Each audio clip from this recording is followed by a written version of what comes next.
solusi yang optimal, artinya sesuai dengan kondisi, situasi yang perusahaan atau organisasi kita alami.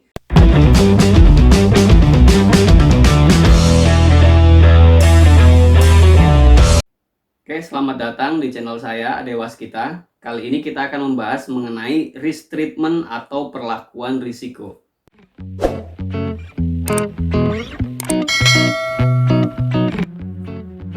Risk treatment atau perlakuan risiko adalah salah satu tahap dalam proses manajemen risiko berdasarkan ISO 31000/2018.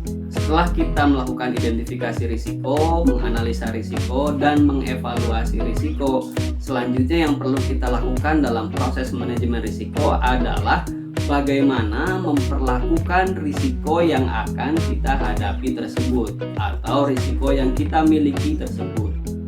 Opsi pemilihan perlakuan risiko ada 5 macam. Yang pertama adalah menerima risiko, yang kedua adalah memitigasi risiko, yang ketiga adalah menghindari risiko, yang keempat adalah risk-sharing atau membagi risiko, dan yang kelima adalah mengeksploitasi risiko. Mari kita bahas satu persatu.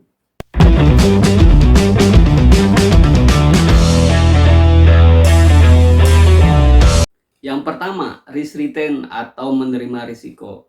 Menerima risiko kita lakukan ketika kita menghadapi risiko yang memiliki beberapa karakteristik, yaitu pertama, dia memiliki low frequency dan low impact.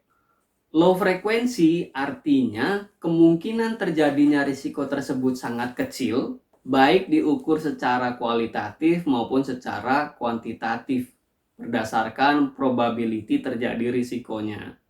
Sedangkan low impact artinya dampak ketika risiko tersebut terjadi sangatlah kecil, tidak berpengaruh signifikan terhadap proses bisnis yang kita lakukan ataupun dampak finansial yang akan terjadi terhadap organisasi atau perusahaan kita. Kondisi berikutnya bahwa akan lebih ekonomis ketika kita menerima risiko tersebut dibandingkan dengan ketika kita melakukan mitigasi atau berusaha untuk mengurangi risiko tersebut. Kondisi terakhir, kenapa kita menerima risiko adalah karena tidak ada alternatif lain yang bisa kita lakukan selain menerima risiko tersebut.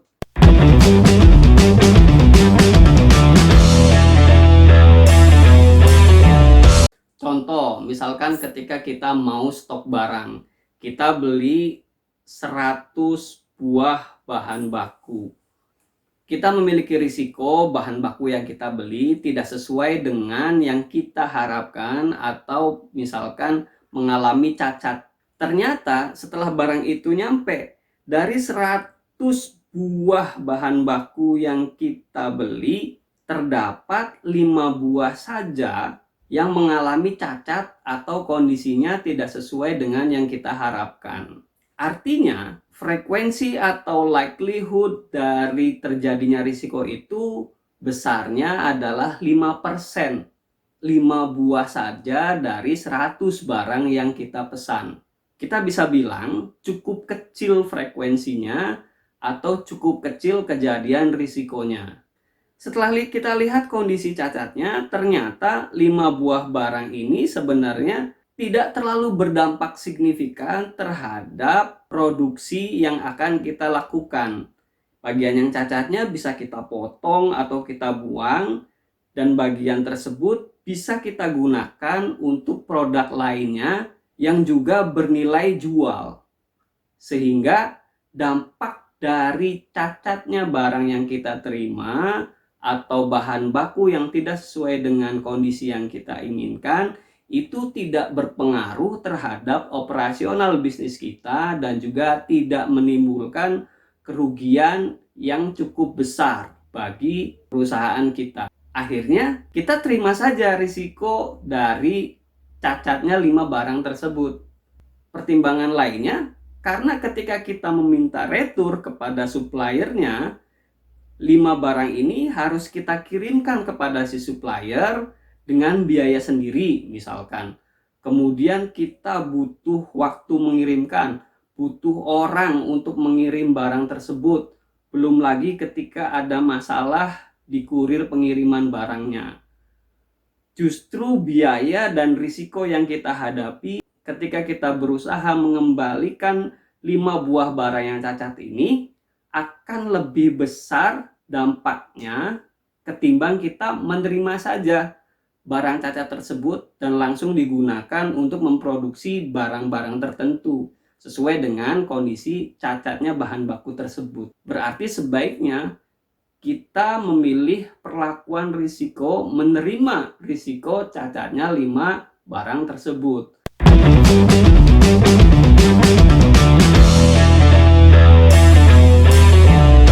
Berikutnya adalah mitigasi risiko. Memitigasi risiko yang dimaksud adalah mengurangi risiko yang kita hadapi.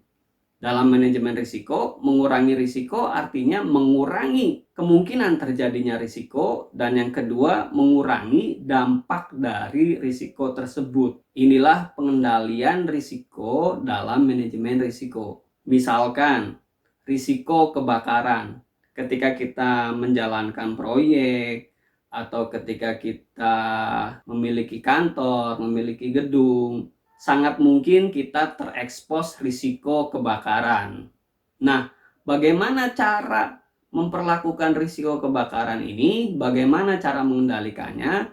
Yang pertama, yaitu mengendalikan kemungkinan terjadinya dengan cara misalkan membuat peraturan dilarang merokok di dalam ruangan, membuat peraturan tempat memasak terpisah dengan aktivitas utama dari operasional bisnis. Yang ketiga, menggunakan peralatan listrik yang memiliki standar atau SNI. Yang keempat, pengaturan penggunaan peralatan listrik seperti penggunaan terminal listrik, penggunaan colokan dan semacamnya, itu ada prosedurnya. Nah, inilah satu tindakan atau satu perlakuan untuk mengurangi kemungkinan terjadinya risiko kebakaran. Sedangkan untuk mengurangi dampak ketika risiko kebakaran itu terjadi, misalkan kita menyediakan APAR. APAR ini kita gunakan atau kita sediakan sebenarnya adalah untuk mengurangi dampak dari risiko kebakaran tersebut. Memitigasi risiko selain mengurangi kemungkinan terjadinya dan mengurangi dampaknya, juga ada alternatif lainnya seperti diversifikasi risiko dan menghilangkan sumber risiko.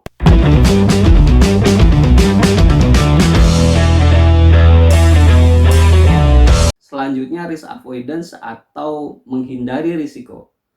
Kenapa kita perlu menghindari risiko? Kondisinya karena satu, sangat mungkin risiko itu terjadi. Artinya high frekuensi. Kedua, dampak dari risiko tersebut sangat besar dan tidak bisa kita tanggung. Ketika risiko itu terjadi, misalkan kita jadi kesulitan likuiditas, modal kita tergerus, perusahaan kita terancam pilot atau gulung tikar. Sehingga kita lebih baik menghindari risikonya daripada menerima risikonya. Contohnya, kita mendapatkan tawaran proyek atau tawaran kegiatan bisnis tertentu yang di luar kemampuan kita atau di luar risk appetite kita. Ketika kita menerima proyek tersebut, kemungkinan proyek tersebut gagal kita jalankan atau gagal mencapai target sangat besar. Dikarenakan karena kita tidak mempunyai kemampuan yang mencukupi misalkan. Kemudian kita tidak mempunyai SDM yang mencukupi untuk menjalankan proyek tersebut. Yang ketiga, ketika proyek itu gagal, kerugian yang timbul akibat gagalnya proyek tersebut justru akan sangat merugikan perusahaan kita dan tadi mengganggu likuiditas ataupun permodalan dari perusahaan kita. Sehingga menghindari risiko atau tidak menerima penawaran proyek tertentu adalah lebih baik daripada menerimanya.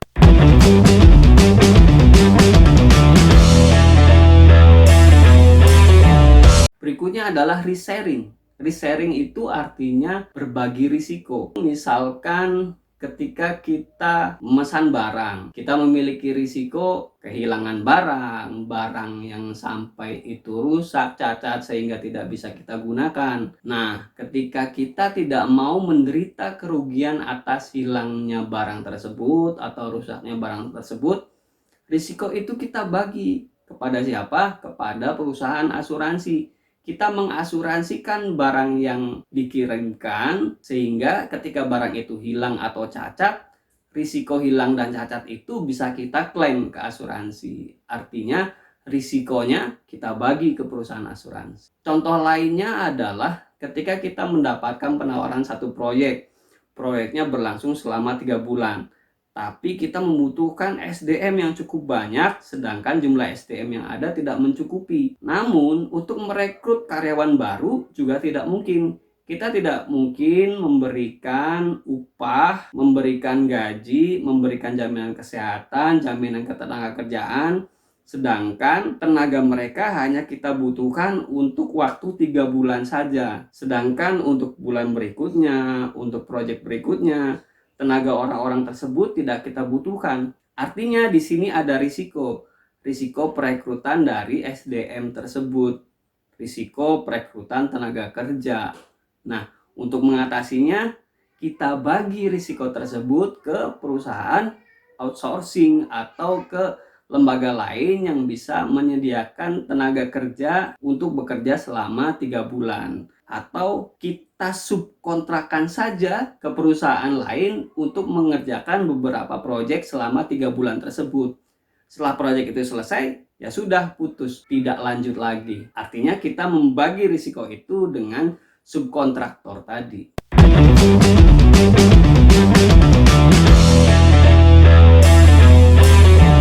Yang kelima yaitu eksploitasi risiko. Perlakuan risiko yang kelima ini yang jarang dikemukakan atau jarang diungkapkan dalam beberapa pelatihan-pelatihan, yaitu eksploitasi risiko. Kenapa muncul istilah eksploitasi risiko ini? Karena jenis aktivitas atau perlakuannya tidak bisa disamakan dengan ketika kita menerima risiko. Justru kita tidak hanya menerima risiko, tapi kita berusaha menyerap risiko sebanyak-banyaknya untuk mendapatkan keuntungan yang sebesar-besarnya.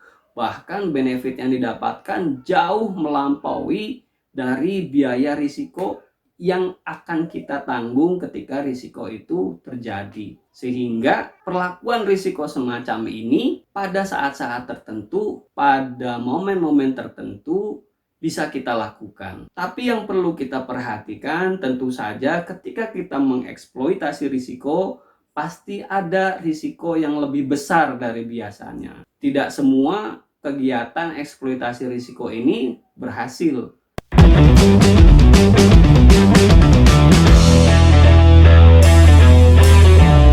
Itulah tadi opsi-opsi perlakuan risiko yang kita lakukan setelah kita melakukan assessment risiko. Kesimpulannya sebenarnya ada 3 hal yang perlu kita perhatikan ketika kita memilih opsi perlakuan risiko. Pertama, bahwa perlakuan risiko yang kita lakukan adalah solusi yang optimal. Artinya sesuai dengan kondisi, situasi yang perusahaan atau organisasi kita alami, sehingga ketika kita memilih opsi tersebut, itu adalah pilihan yang paling menguntungkan untuk mengurangi risiko, untuk mendapatkan keuntungan yang optimal bagi perusahaan atau organisasi kita. Yang kedua, bahwa opsi risiko yang kita ambil adalah solusi biaya yang efektif. Dalam hal ini sebenarnya kita perlu melakukan cost and benefit analysis. Sejauh mana benefit yang kita dapatkan jika dibandingkan dengan biaya yang kita keluarkan dalam melakukan treatment risiko. Apakah benefitnya lebih besar atau lebih kecil? Nah, ini perlu diperhitungkan. Ada cara menghitungnya. Yang ketiga, bahwa opsi perlakuan risiko yang kita pilih itu sesuai dengan norma yang ada, yaitu regulasi yang berlaku yang terkait dengan organisasi atau bisnis kita. Yang kedua, etika bisnis dalam industri yang kita jalani. Yang ketiga, norma atau peraturan-peraturan yang berlaku di dalam masyarakat tempat organisasi atau perusahaan kita berada, sehingga tidak menimbulkan risiko baru akibat tidak mematuhi norma-norma yang ada.